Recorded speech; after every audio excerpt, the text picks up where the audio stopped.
আমার last HPV ভ্যাকসিনের ভিডিওটাতে অনেকগুলো কোয়েশ্চেন এসে, তাই আজ এই ভিডিওটা বানানো। চেষ্টা করব আপনাদের অনেকগুলো ডাউটস ক্লিয়ার করার। ভিডিওটা পুরোটা দেখবেন, বেশ কিছু জিনিস জানতে পারবেন।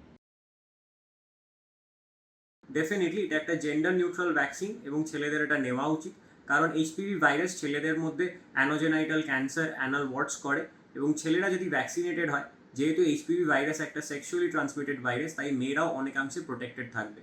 কিন্তু ছেলেরা কারেন্ট ক্যাম্পেইনের আন্ডারে নিতে পারবে না, যদি নিতে হয় তাহলে প্রাইভেটে নিতে হবে।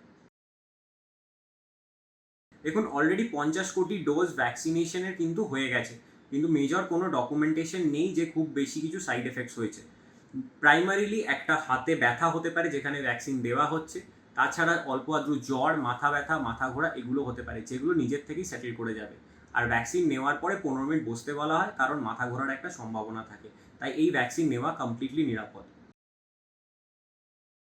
দেখুন, 15 থেকে 45 এই এজ ব্র্যাকেটে এই ভ্যাকসিনের ডোজ তিনটে, 0 to 6। মানে ফার্স্ট আপনি যখন ভ্যাকসিনটা নিলেন সেটা ডে 0, সেখান থেকে 2 মাসের ভেতরে আপনাকে সেকেন্ড ডোজটা নিতে হবে, এবং এই ডে 0 থেকে 6 মাস মানে টোটাল 6 মাসের ইন্টারভালে আপনাকে থার্ড ডোজটা নিতে হবে।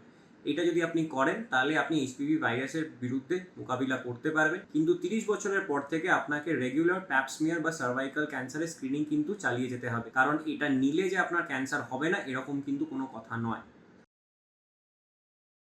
দেখুন, প্রেগনেন্সিতে কোনো সমস্যা হবে এরকম নয়, কিন্তু আমরা ইউজুয়ালি বলি যে প্রেগনেন্সির সময় ভ্যাকসিনেশনটা না করাই ভালো। যদি নিতেই হয় তাহলে প্রেগনেন্সির আগে নেওয়া উচিত বা প্রেগনেন্সি কমপ্লিট হয়ে যাওয়ার পরে নিলেই বেটার। দেখুন, গাইডলাইন বলছে 9 থেকে 14 এই এজ ব্র্যাকেটের মেয়েদের জন্য দুটো ডোজই এনাফ, মানে ডে 0 বা প্রথম যে ভ্যাকসিনটা পেলো তার থেকে 6 মাসের মাথায় সেকেন্ড ডোজটা নেওয়া। কিন্তু কারেন্ট ক্যাম্পেনের আন্ডারে সরকার একটাই শর্ট ভ্যাকসিন দিচ্ছে, এবং তার কারণ হচ্ছিল এরা রিসার্চ করে দেখেছে যে একটা শটে অলমোস্ট 75 থেকে 80% কাভারেজ এনাফ পাওয়া যাচ্ছে। তাই যত সম্ভব মেয়েকে ভ্যাকসিনেট করার জন্য এনারা ডিসাইড করেছেন যে ইনিশিয়ালি একটা ডোজ অফ ভ্যাকসিনই দেওয়া হবে। দেখুন, কোনো সেরকম এক্সট্রা অ্যাডভান্টেজের ডকুমেন্ট কিন্তু আমাদের কাছে নেই যে পিরিয়ডস বন্ধ হয়ে যাওয়া বা মেনোপজের পরে এই ভ্যাকসিন নিলে মহিলা সার্ভাইকাল ক্যান্সার থেকে বাঁচবে। অ্যাকচুয়ালি তার একটাই কারণ, যদি মেনোপজ অবধি ওয়েট করতে হয় তাহলে অলরেডি বডিতে এই এইচপিভি ভাইরাস প্রবেশ করে গেছে, এবং প্রবেশ করলে তারপরে খুব এক্সট্রা কাভারেজ কিন্তু এই ভ্যাকসিন দিতে পারবে না।